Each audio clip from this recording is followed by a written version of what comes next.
अभंगाच्या तिसऱ्या चरणामध्ये जगद्गुरु तुकोबाराय सांगतात की मागे पुढे उभा राहे सांभाळीत आलिया आगात निवाराया. तो भगवान परमात्मा मागे पुढे उभा राहून सांभाळ करतो. मागे कोणाच्या उभा राहिला आणि पुढे कोणाच्या उभा राहिला. चला आपण खूप गोड दृष्टांत पाहूया. मागे उभा राहिला कोणाच्या, तर तो भगवान परमात्मा द्रौपदी मातेच्या पाठीमागे उभा राहिला. दूत सभा चालली होती. हा हा म्हणता त्या सभेमध्ये असा रंग भरला. हो, 5 पांडव एका बाजूला, हो 100 कौरव एका बाजूला, त्याच्यामध्ये शकुनी मामा असेल, हो कर्ण, हे रती महारथी सभेमध्ये बसलेले आहेत. दूत सभा चालली आणि त्याच्यामध्ये खेळ खेळायचा, सोंगट्याचा खेळ खेळायचा चालला. सगळ्या या विश्वामध्ये, या जगामध्ये सगळ्यात जर घातक कोणता खेळ असेल तर तो जुगार.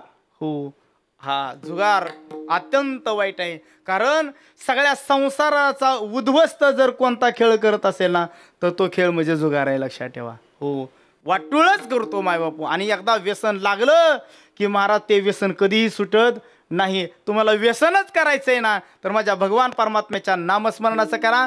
जीवनात कधीच आपली हार होणार नाही मायबाप, कधीच हार होणार नाही. जुगार खेळ सोंगट्याचा खेळ खेळू लागले आणि खेळ खेळत असताना हो 5ही पांडव हरले गेले.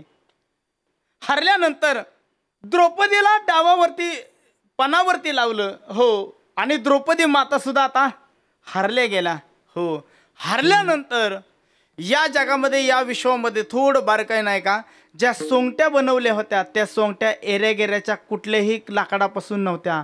कुठल्याही त्या सोंगट्या कशाच्या होत्या तर स्वतः शकुनी मामानं हो 100 कौरव संपवायचे होते म्हणून ज्या शकुनी मामानं डाव रचला होता त्यांनी स्वतःच्या मांडीचे हाड, हो त्या हाडापासून ते बनवलेले काय होत्या, त्या सोंगट्या होत्या. हो, आणि टाकल्या बरोबर हो डाव जो बोलल ना, आकडा जो बोलल तोच आकडा शकुनी मामाकडून पडत होता. त्याच्यामुळं द्रौपदी माता सुद्धा हारल्या गेल्या आणि हारल्यानंतर दाशी म्हणून घोषित करण्यात आलं. विठाला विठाला विठाला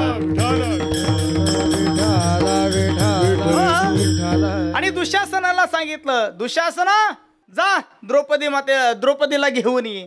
हो, करारी आवाजामध्ये शब्द टाकल्याबरोबर राजाचा आवाज आहे ना, दुःशासना जा द्रौपदीला घेऊन ये, आपली दाशी आहे ती. हो, दुःशासन गेला, पुन्हा माघारी आला.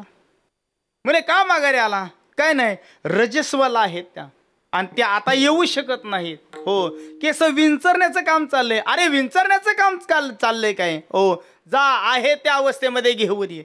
हो, आहे त्या अवस्थेमध्ये फरफटत वडत आणलं. हो, तर वडत आणल्यानंतर